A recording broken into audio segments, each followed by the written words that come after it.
now, back to Zeb at the Ranch on AM 1230 KBAR. To reach Zeb, call 436-2244 or toll free 1-866-927-4587. And now, here is Zeb Bell. Thank you much and welcome back. Right now, let's go to the phone line, and we're going to be visiting with a gentleman that is an expert strategist and deal maker and business consultant, and he has a book called Authentic Negotiating. Good morning, Corey Kupfer. How are you? I'm great, Zeb. It's a pleasure to be with you. Corey, I'll tell you right straight up off the get-go, are you on a speakerphone? If so, don't turn it off and speak right into a handheld, if you would, please. No problem. I'm actually on a headset, but usually that's... is this better? Yeah, it's a little bit better, yes, and I appreciate that. There was a whole bunch of echo, and I didn't want to lose anything you were talking about. Thank you.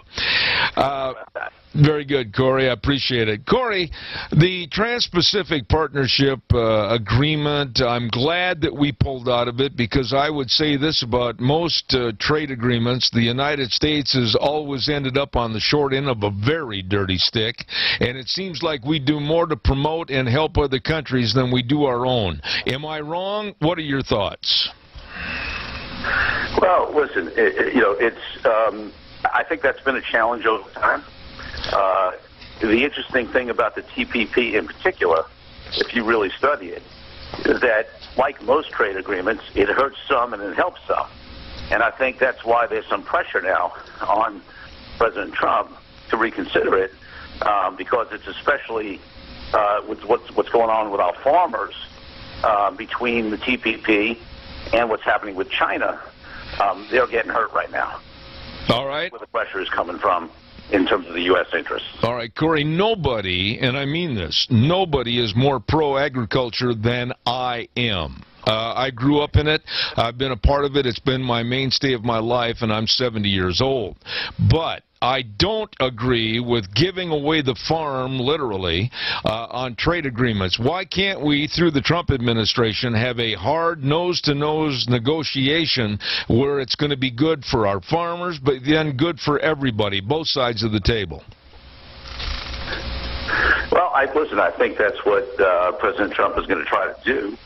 I think one of the challenges of that right now is that he came in at a time when the agreement had been pre-negotiated, and there are, 11 parties other than the U.S. who have signed on to it. So he's in a difficult position right now from a negotiating point of view, because he's got to go back and renegotiate a deal, sort of retrade a deal. And, we may have views on why he's in that position, but practically it's going to be tough. Okay, so then with your expertise, tell us what needs to happen for the good of the United States and still keep a somewhat even keel on the trading. Well, so, there's an interesting opportunity here, depending upon how this goes, because if you look at what's happened with TPP, it's actually now what was approved by the other 11 countries is called CPTPP, right, which is the Comprehensive and Progressive Agreement for Trade-Pacific Partnership. Now, one of the big differences in terms of what they have all signed on to is that there are certain provisions regarding data security and intellectual property protection that have been left out. And those are provisions that definitely, as the U.S., we're always interested in, because compared to some other countries, we have much higher protections on those things. Now, they have not been eliminated permanently, but all of those other countries have agreed to put them off and decide them at a later time.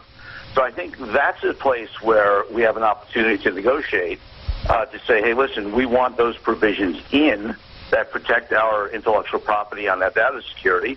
They were part of the original TPP, and they have not been rejected by the other countries. They've just been deferred. That may be a place where we have some opportunity to negotiate. Now, I'll be honest with you, that's not, if that's all we get, that certainly will not be, close to the scope of the problems that, that Donald Trump and others have had with the TPP, but it would be some concession that I think is maybe more likely than some of the other ones. Let me ask you about the countries themselves that are part of this agreement or supposed agreement. Japan, Malaysia, Vietnam, Singapore, Brunei, Australia, New Zealand, Canada, Mexico, Chile, and Peru. Now, out of those countries, I would say that Canada and Mexico and possibly Australia are ones that you could very easily negotiate with, I would think, but I'm not so sure about some of the smaller ones like Brunei and Malaysia, etc. What's it going to take to get this thing in effect so that, again, we can have a level playing field? Well, listen, I mean, in any negotiation, like let's take a business negotiation, which I do a lot of, when you add parties, right, there's a bilateral negotiation versus 3 parties, 4 parties, 5 parties, you add complexity. And not only, it's not 11 times the complexity, it's multiples of that, right? It's exponential on that. So it's challenging here because of the number of parties. It's challenging because the agreement, the other 11 are already aligned. Now, here's the thing to keep in mind, that because listen, a lot of negotiation, the leverage counts, right? So do we have the leverage or do others have the leverage? And obviously, Trump's negotiating style has always been, listen, I'm born and raised in New York. I've been a special negotiator for over 30 years. I've followed Trump pretty closely, being a New Yorker. Right. Trump's typical style is to take a very, very strong position in the beginning. We've seen him do that, obviously, by pulling out of TPP. We've seen him do that with China. We've seen him do that on DACA, for example. He didn't say, hey, we can figure something out on DACA. What he said is we're going to be out by X date in Congress. You should find something to replace it. So, this is his strategy, is to take a strong position. Now, that strategy either to, gain significant leverage or at least level the playing field. Now, that strategy will work to the extent we have leverage, at least in the short term, but sometimes leverage doesn't work. So what's the leverage situation here? Well, we have to bring China into this conversation because one of the reasons why President Trump is getting pressure from agriculture, for example, is not just that agriculture would benefit from the TPP, but it's also that in this, let's call it a trade escalation for now. I'm hoping it doesn't turn into a trade war. China is targeting with its tariffs and sanctions farmers, including soybeans, are, for example, are a big target of what China's announced it would retaliate with. So what some people don't realize is that the TPP, one of the main benefits that we were hoping to get from the TPP was to counteract China's influence in the Pacific region. And, and that's one of the potential benefits. Now, when you add this potential, trade war, at least trade escalation of tensions with China, this is where the pressure comes in. So, the question is how much we will think it is in our interest with the changing circumstances with China to have the TPP countries and that alliance be a counterbalance to that. And the pressure that Trump might get at home. Now, listen, President Trump is not one that easily bends to pressure, which is what some people like about him. Some people have issues with him about, but it's going to be a factor. I mean, it's not surprising that it was Senator Ben Sasse, a Republican of Nebraska, who, after a meeting with a lot of the Republican senators from the agricultural states with Trump, was the one who announced yesterday or the day before that the president had instructed Larry Kudlow, his chief economic advisor, and Ambassador Lighthouse, the trade rep, to reopen discussions on TPP. Corey, let me ask you some naive questions about this circumstance because I really don't know, and I'd like to get the information. Is basically our trading value to these other countries based upon primarily agriculture, food to them, and conversely, when you look at countries like Malaysia, Vietnam, Brunei, etc., what is their trade capacity back to us? Yeah, so agriculture is a big part of our potential exports and the benefit that we would get, and then obviously with a lot of the Pacific countries, there's technology and then less expensive products. Vietnam has become, for example, a huge producer, similar to what China used to be and still is, of lower cost goods that flood some of our lower cost retail stores. Now we can have a good debate on whether that's good or bad for the country, but there are people, lower income people in this country who benefit, and a lot of us. Listen, any of us go into any of the big box stores. I won't name names. A lot of what they have are cheaper foreign products. So that's a lot of what is incoming. And the biggest, we have some other stuff that obviously we export, but the biggest single sector that would benefit from this, from our point of view, is agriculture, and whereas other industries make it hurt. Okay.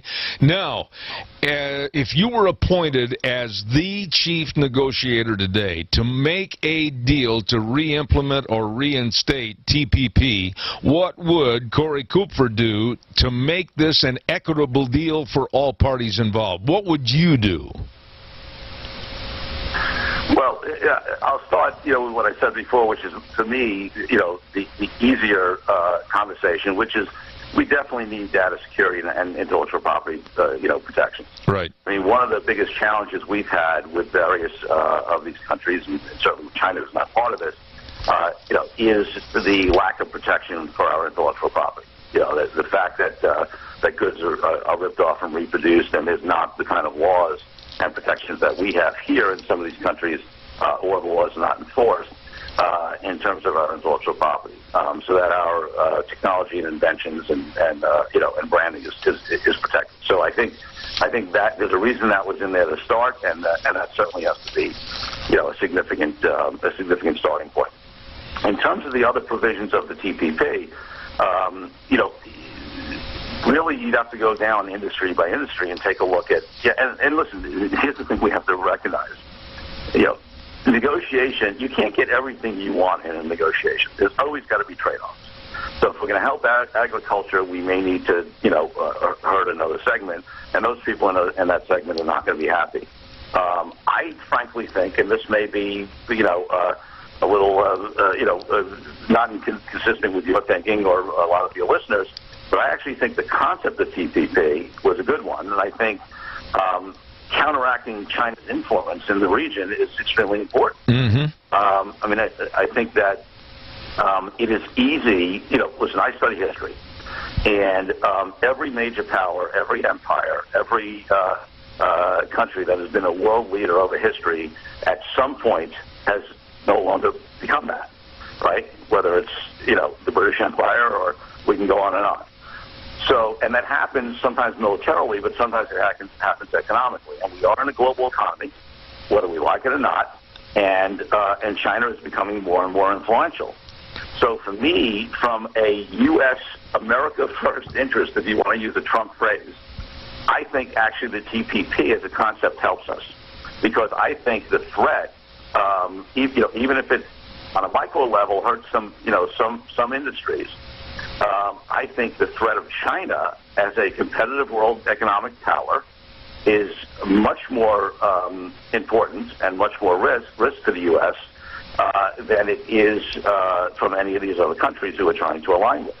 So I might have more flexibility on some of these provisions than you or maybe some of your listeners would ideally like, because for me the bigger picture in terms of the U.S. is the threat of China. In order to get this thing passed through, and I've only got a minute and a half left, Corey, aren't all the parties involved maybe going to have to sit back on their hind pockets for a little bit and say, we'll take less if we can get this agreement to push through? Yeah, the answer is yes, because, listen, President Trump is not going to go back into this thing without some sort of concession. With the amount of anger and upset and saying this is a horrible deal, there's no way that he will go into this agreement without some sort of concessions. The question is how many, and will they give them up? And listen, there's benefit to these countries to have the U.S. in there. So I think we have some leverage, but we're far down the line, and there are a lot of parties, and that's a challenge. All right. Tell me quickly about your book, Authentic Negotiating. Give us a thumbnail sketch quickly of what it's about, and where can people find your book? Zeb, thanks so much. So yeah, so the book is the difference about authentic negotiating is that most negotiating trainings are about the tactics and counter-tactics to those counter-tactics. And my assertion is that there's a deep body of inner work you need to do to become a great negotiator. And if you get to the point of clarity, detachment, and equilibrium, that will serve you way more than some tactics that you're taught. And this comes from over 30 years of day in and day out practical negotiating experience. The book's available on Amazon.com, BarnesandNoble.com, and on Audible. And they can always go to CoreyKupfer.com. That's CoreyKupfer.com, my website, and get the book there, and also other information. And there's an authentic negotiating success quiz, so people can get an idea of where they stand on the authentic negotiating scale. 11 questions. It'll take them 5 minutes. You know, Corey, I tell you what, I'm going to keep your name and number on file, and as we proceed down that trail of TPP, I'm going to call you to come back and converse about it. Thank you so much for being on the program this morning.